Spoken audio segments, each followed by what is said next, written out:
کہ مسجد کا جو بنیادی تصور ہے ایک معاشرے میں اس کو کیا حیثیت حاصل ہے, یا لوگ کس نگاہ سے اس کو دیکھنا چاہیے یا دیکھتے ہیں؟ سب سے پہلے خویب بھائی میں اپنا پرسنل ایکسپیرینس تھوڑا سا شیئر کر دوں. پروگرام سے پہلے بھی آپ کو بتا رہا تھا میں کافی عرصہ فیصل آباد رہا ہوں کیونکہ وہاں پہ ٹرانسفر تھی, امی ابو دونوں گورنمنٹ سروینٹ تھے. تو ماشاء اللہ ہمارا جو علاقہ تھا خیوان کالونی, وہاں پہ مسجد ہے توحید مسجد کے نام سے. تو بچپن سے وہاں ایک لنک بنا کیونکہ وہ بالکل میرے گھر کے سامنے مسجد ہے الحمدللہ. تو وہاں پہ ہم جایا کرتے تھے بچپن میں, ابو ہمیں لے جایا کرتے تھے اوبیسلی نماز پڑھنے کے لیے. تو وہاں پہ ایک ہمارے استاد تھے, اللہ انہیں جنت دے, قاری نوید الحسن رحمہ اللہ, لکھوی رحمہ اللہ جی. تو ماشاءاللہ وہ اس وقت امام مسجد تھے وہاں پہ, میں بچپن کی بات بتا رہا ہوں. اور قرآن میں نے ان سے سیکھا, یعنی پڑھنا سیکھا, اور کچھ صورتوں کے ترجمے بھی انہوں نے ہمیں سکھائے ماشاءاللہ. ساتھ میں دعائیں سکھائیں نماز کے بعد کے جو اذکار ہیں, جو ابھی تک ان کا صدقہ جاری ہے کہ انہوں نے مجھے سکھائے ہیں, تو ماشاءاللہ جب بھی میں پڑھتا ہوں. تو ان کی خاص بات تھی کہ وہ قرآن پڑھا کے ہمیں, سامنے نا پارک تھا ایک مسجد میں ہی, تو وہ وہاں پہ لے جاتے تھے, خود بھی بیڈمنٹن کھیلتے تھے, ہمیں بھی کھلاتے تھے, کرکٹ کھیلتے تھے ہمارے ساتھ, ہم بڑا انجوائے کرتے تھے. تو اس سے نا بڑا فرق پڑا, میں آپ کو بتاؤں میری شخصیت میں.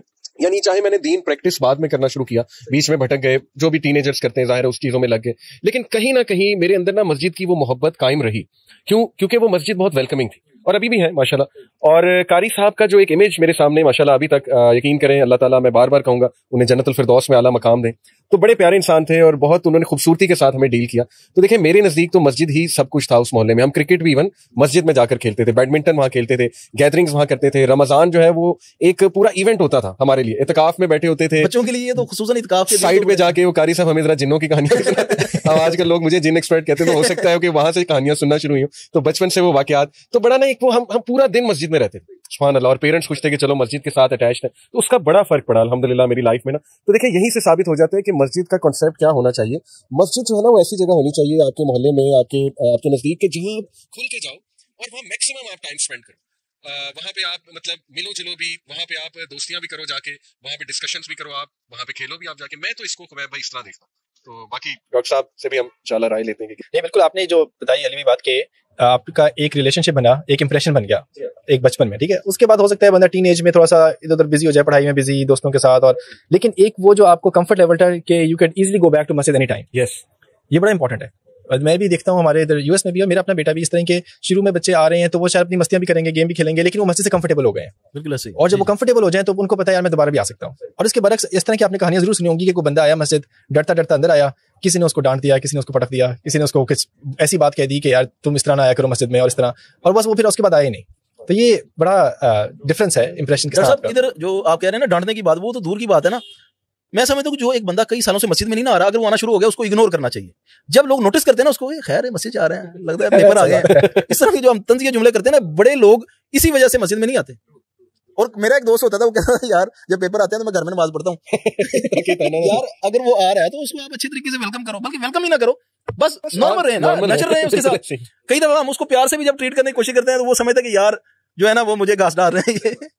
تو میں سمجھتا ہوں, میرا نظریہ یہ ہے کہ اس کو نوٹس ہی نہ کریں, لائٹ لیں, بالکل نیچرل رہیں اس کے ساتھ. اچھا اس میں خوبیب ایک جملہ انگلش میں یہ ہوتا ہے کہ آپ کی کوئی آئے تو آپ کہیں کہ ویئر ہیو یو بین, تم کہاں تھے بھائی, ٹھیک ہے. اور دوسرا ہے ہاؤ ہیو یو بین, کہ تم کیسے رہے ہو, ٹھیک ہو, خیریت ہے نا. یہ کتنا فرق ہے.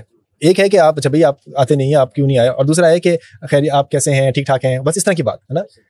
تو یہ تھوڑا سا آپ سے کہہ رہے ہیں ویلکمنگ, کچھ جملوں سے کتنا فرق پڑ جاتا ہے. آپ دیکھیں نا خویب بھائی کہ اس وقت اس میں ہم پہلے بھی بات کر رہے تھے کہ یونیورسٹیز کی آپ ٹیکنیک دیکھیں, اسکولس کی دیکھیں, بڑے بڑے اسکولس کی, کہ ٹیچرز کتنے ویلکمنگ رکھتے ہیں. باقاعدہ ٹیچرز ٹریننگز ہوتی ہیں, میں نے خود 8 سال پڑھایا ہوا ہے اسکولس میں. یہ باقاعدہ ٹیچرز کو سکھاتے ہیں اسمائل کرنا ہے آپ نے, بہت ویلکمنگ ہونا ہے بچوں کے لیے. بچے جتنا مرضی آپ کو تنگ کریں, آپ نے انہیں کلاس سے نہیں نکالنا. یہ نا بڑے اسکولس کی ٹریننگ, پرائیویٹ اسکولس کی بالکل ایسے ہی ہے. تو وہاں پہ نا ماحول آل ٹوگیدر ڈفرنٹ ہے. بچوں کے لیے نا اسکول ایک بڑی وہ فن کی جگہ ہوتی ہے, وہ پھر وہاں پڑھتے بھی ہیں آ کے. میں نے خود پڑھایا بچوں کو, راؤڈی سے راؤڈی اسٹوڈنٹس کو ہم نے ٹھیک ہوتے دیکھا ہے ماشاءاللہ. تو بہت فرق پڑتا ہے آپ کے نا ویلکمنگ جسچر سے. پھر آپ دیکھیں کہ وہ سوسائٹیز بناتے ہیں اسکولز والے, انکریج کرتے ہیں اسٹوڈنٹس کو کہ آؤ سوسائٹیز جوائن کرو, پھر انہیں امپاور کرتے ہیں, پھر انہیں اسکل سکھاتے ہیں, پھر وہ سارے ادھر. ایگزیکٹلی. تو یہ چیز ماشاءاللہ میں نے خوبیب بھائی خود اپنی آنکھوں سے اس مسجد میں دیکھی, میں نے جو آپ کو بتایا. اور اس میں میں سمجھتا ہوں قاری نوید الحسن صاحب کا بہت بڑا رول تھا. وہ بچوں کو انکریج کرتے تھے اعتکاف میں بیٹھنے کے لیے. اب دیکھیں کہ ایک 10 سال کا بچہ اعتکاف میں, اس کا کیا کام ہے. یہاں پہ تو باریاں لینی پڑتی ہیں آپ کو پتا ہے, لیکن وہ کہتے تھے نہیں آؤ, ایک میں 4 بے شک ایک خیمے میں 4 سو جاؤ, کوئی مسئلہ نہیں ہے.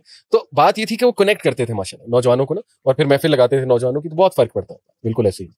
اچھا علی بھائی, ایک نا جوک ہے, اس میں بھی ایک نصیحت ہی ہے کہ وہ کہتے ہیں کہ کوئی یہ جو نشئی تھا اس کو اللہ کو کوئی خوف آ گیا تو وہ مسجد میں آ گیا. صحیح. تو اس نے آگے وضو کرنا شروع کر دیا, کوئی بندہ اوپر سے آ گیا, اس نے کہا نشئی تو مسجد میں، کہتا ہے تکلیف تو تجھے تب ہونی جب تو مجھے جنت میں دیکھے گا. تو اصل میں ہم جب جج کرنے لگ جاتے ہیں نا تو یہ بھی مسئلہ ٹھیک نہیں ہے.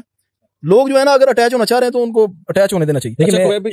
میں ایک نبی صلی اللہ علیہ وسلم کے زمانے سے ایک ایگزامپل دینا چاہ رہا تھا کہ ایک صحابی تھے، عبداللہ نام تھا ان کا، اور ان کو وہ مذاق بہت کرتے تھے اور ان کو لوگ لقب ان کا رکھا ہوتا حمار، ڈونکی، کہ وہ مذاق کرتے تھے، ہنسی مذاق کرتے تھے، نبی صلی اللہ علیہ وسلم کو ہنساتے بھی تھے. لیکن ان کا یہ تھا کہ وہ ابھی ان کی شراب کی ایڈکشن پوری ختم نہیں ہو سکی تھی، کیونکہ آپ کو پتہ ہے کہ ایڈکشن ایسی چیز ہے کہ کبھی کبھی اس کو ٹائم لگ جاتا ہے اور بندہ چاہتے ہوئے بھی اتنی کریونگ ہوتی ہے کہ بندہ کر پاتا ہے، مشکل ہو جاتا ہے. تو وہ جب بھی کبھی انہوں نے شراب پیا تو آگے نبی صلی اللہ علیہ وسلم کے پاس، اور آپ صلی اللہ علیہ وسلم نے کوئی ان کو سزا دی یا کوئی ان کی جو بھی اس کا پنشمنٹ تھی وہ دی. تو اسی دوران ایک دفعہ کسی نے کہہ دیا کہ بھائی کیا دیکھو تم اپنے آپ کو بار بار آ جاتے ہو اس طرح کی حالت میں نبی صلی اللہ علیہ وسلم کے پاس. آپ صلی اللہ علیہ وسلم نے فرمایا کہ اس میں لعن طعن نہ کرو، کیونکہ تمہیں نہیں پتا کہ یہ اللہ اور اس کے رسول کو چاہتا ہے. سبحان اللہ، سبحان اللہ. کہ یہ بات جو ہے نا کہ یہ ایکسیپٹیبلٹی مسجد کے اندر، یہ کہ گناہ گار آئے گا تو اور کہاں جائے گا، مسجد نہیں آئے گا تو اور کہاں جائے گا. ملی تو کہاں ملنی، سب گناہ گار ہیں ہم کون سے تقوی والے، مطلب کہ ہم سب گناہ گار ہیں اور سب ایسے ہیں. اچھا مجھے آپ کی بات سے ایک واقعہ یاد آیا خبیب بھائی. میں چونکہ بحریہ میں رہتا ہوں تو وہاں پہ گرینڈ ماسک میں زیادہ تر میں پڑھتا ہوں نماز. تو میری آنکھوں دیکھا واقعہ ہے کہ کچھ نوجوان وہاں پہ تھے، بچے یعنی کہ 12 سال 13 سال کے، تو وہ آپس میں نا مطلب الگ سے جماعت کرا رہے تھے اور لیٹ ہو گئے تھے. اچھا تو وہ جماعت کرا رہے تھے تو پیچھے ان کے جو بچے کھڑے تھے نا وہ تھوڑے شرارتی تھے اور وہ تھوڑی شرارت کر رہے تھے. آپ کو پتا ہے شرارت کرتے ہیں بچے، ہنس رہے تھے، ایک دوسرے کو کونی مار رہے تھے. تو ایک بزرگ تھے، انہوں نے اتنا اونچی انہیں ڈانٹا، مطلب لٹرلی دبکا مارا انہیں، اور وہ بڑا دبک گئے بچے نا ایک دم سے، اور انہوں فوراً نماز پڑھی، سلام پھیرا اور جانے لگے تھے. اس کے بعد نا میں نے سوچا کہ یار ان بزرگ نے کیا کیا، اور میرے ذہن میں آیا کہ فوراً فیس بک پہ جا کے نا اسٹیٹس ڈالو کہ یہ دیکھو جی اس طرح کے بزرگ آتے ہیں. آپ کو پتا ہے ہمارا پہلا ریئیکشن انفارچونیٹلی یہ بن گیا کہ لو جی یہ تو ہم سب کو بتائیں. تو لیکن اللہ نے مجھے یہ توفیق دی کہ میں نے وہاں بیٹھ کے آبزرو کیا کہ اب ہوتا کیا ہے.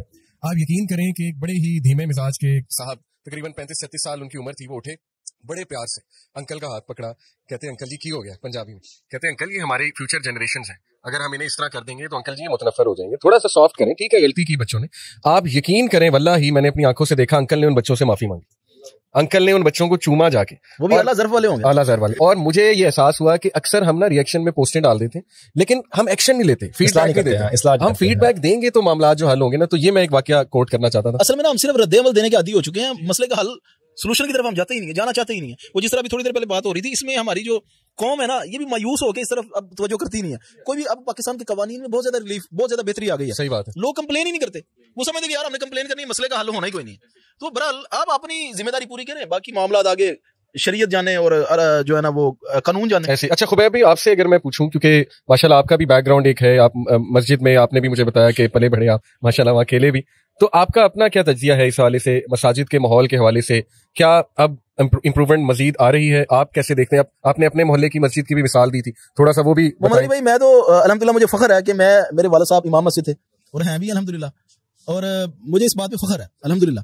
اور ایک چیز جو میں نے دیکھی ہے کہ وہ امامت کے ساتھ ساتھ جب سے میں نے وہ سنبھالی ہے ان کا ذریعہ معاش کوئی نہ کوئی ساتھ تجارت والا رہا ہی ہے. مثال کے طور پہ زبردست ہمارا گاؤں تھا بھٹا محبت، یہ چونیاں چھنگا مانگا سے آ گیا. تو وہ گاؤں سے جب بھی انہوں نے جانا ملنے کے لیے واپسی پہ گھی لے آنا، اور چھنگا مانگا سے انہوں نے شاید لے آنا، ایک گیلن ہوتی تھی 20 لیٹر کی. تو وہ آ کے تو لوگوں کو پتا ہوتا تھا کہ یار ان سے گھی بھی خالص مل جانا اور شاید بھی، تو وہ لے لیتے ہوتے تھے.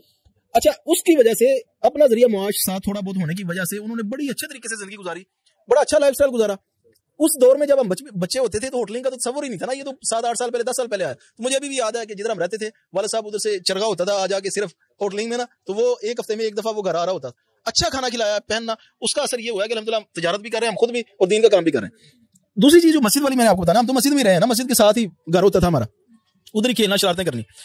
اچھا جب ہم یہ جدھر آپ گئے بھی ہیں، جدھر نہت اسٹوڈیو ہے، اس مسجد میں جب 2002 میں یہ تعمیر ہوئی تو انہی دنوں میں نے پہلا مصلی سنایا. میں آگے مصلی سنا رہا ہوتا تھا تو پیچھے بچے جو چھوٹے چھوٹے ہیں نا وہ بنٹے کھیل رہے ہوتے تھے. اچھا کئی دفعہ نا بزرگوں نے آ کے، وہ اپنی جگہ ان کی بھی بات ٹھیک تھی کہ انہوں نے آگے کہنا جی کہ یہ بچے پیچھے شور کرتے ہیں تو نماز میں خلل آتا ہے. یہ 2002 کی بات. والد صاحب نے کہا کہ یار انہوں نے آگے آگے مسجدوں میں آنا ہے، ہمارا تو پتہ کوئی نہیں ہے، انہوں نے مسجد میں آگے تو رونا فیوچر میں یہی ہے.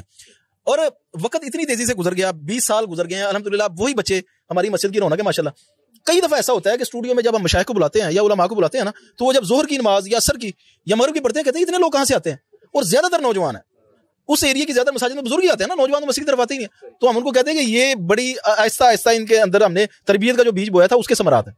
تو کہنے کا مقصد یہ ہے کہ کئی دفعہ ہم نا بڑی جلدی اصلاح چاہ رہے ہوتے ہیں نا، جب بلکہ ہمارے موٹیویشنل اسپیکرز بھی آگے انہوں نے بھی اس میں تھوڑی سی اس حوالے سے نا لوگوں میں وہ خرابی پیدا کی ہے کہ وہ کوئی بھی مسئلہ نا، چاہے کوئی بھی مسئلہ کوئی ایشو ہو تو وہ کہتے ہیں جی اس طرح کریں گے نا تو وہ آپ کے مسئلے فوری حل ہو جائیں گے. اصل میں نا ان کو یہ بتانا چاہیے اس طرح آپ اپنی کاوش شروع کر دیں، آہستہ آہستہ وقت لگے گا، رزلٹ اینڈ کے اوپر یہی آئے گا.